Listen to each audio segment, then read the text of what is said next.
this video, we're going to look at how area and definite integrals are actually related, and we're going to practice finding area using a definite integral.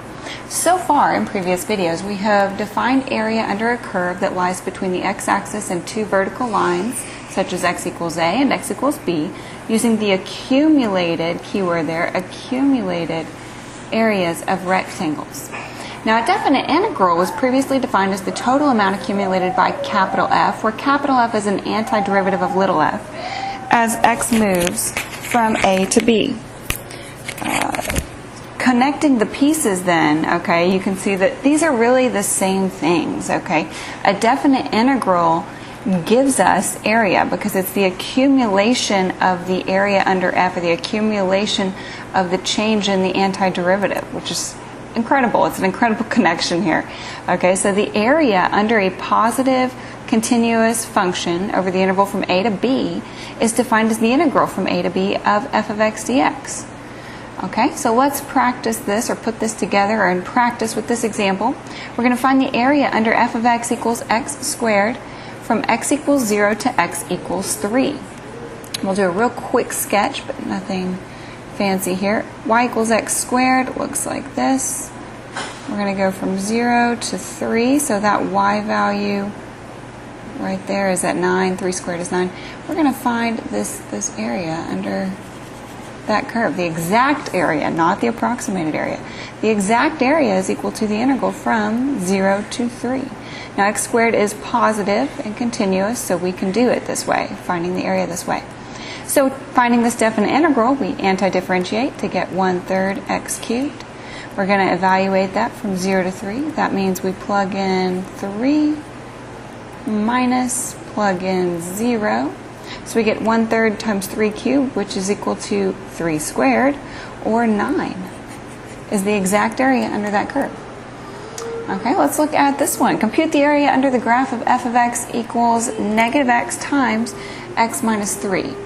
Now, if you didn't have this picture in front of you, you would have to figure out what values of a and b to use, your limits of integration.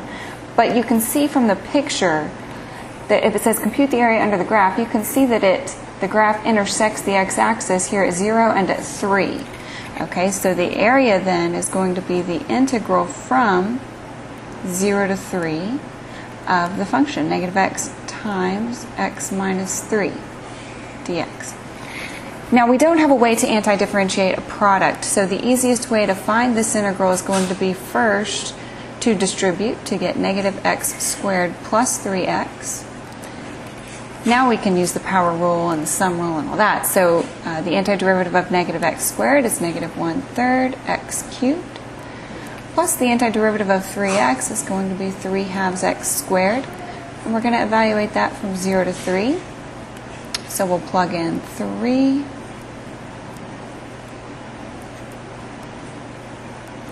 minus plug in 0. Of course, if you plug in 0 to each term, you're just going to get 0. So now we just have to calculate this number. So 3 cubed divided by 3 is 3 squared. So we have negative 9. Then this is 3 squared times 3, or 27 over 2. So we need a common denominator. So how about negative 18 over 2 plus 27 over 2 comes to positive 9/2, or 4.5, is the exact area under that curve.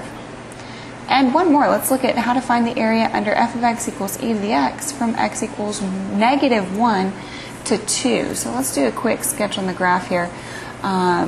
E squared, well, you know what, let's approximate that on the calculator real quickly, just for graphing purposes. So E squared is about 7.4 for graphing purposes. We don't need the exact value at this point, or yeah. So let's see, let's go by 3's here. So it'll be 1, that'll be 2, and it was 7.4, so 1, 2, 3, 4, 5, 6, 7.4, that's right there. When x is 1, we just have e, which is about 2.7, so it's right there. When x is 0, e to the 0 is 1. And let's also approximate e to the negative 1. To get, let's see, about 0.4 roughly. So right about in there. So here's the graph of y equals e to the x. It's an exponential function. So I'm going to sketch in some vertical lines. We're going to find the area from there, from negative 1 to 2. We're going to find, look at this area. Okay? So the setup is the integral.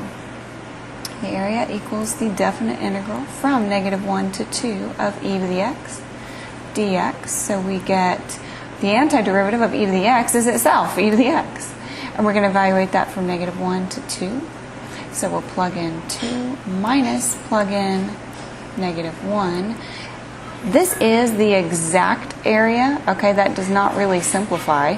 There's different ways you could write it, but it really doesn't simplify.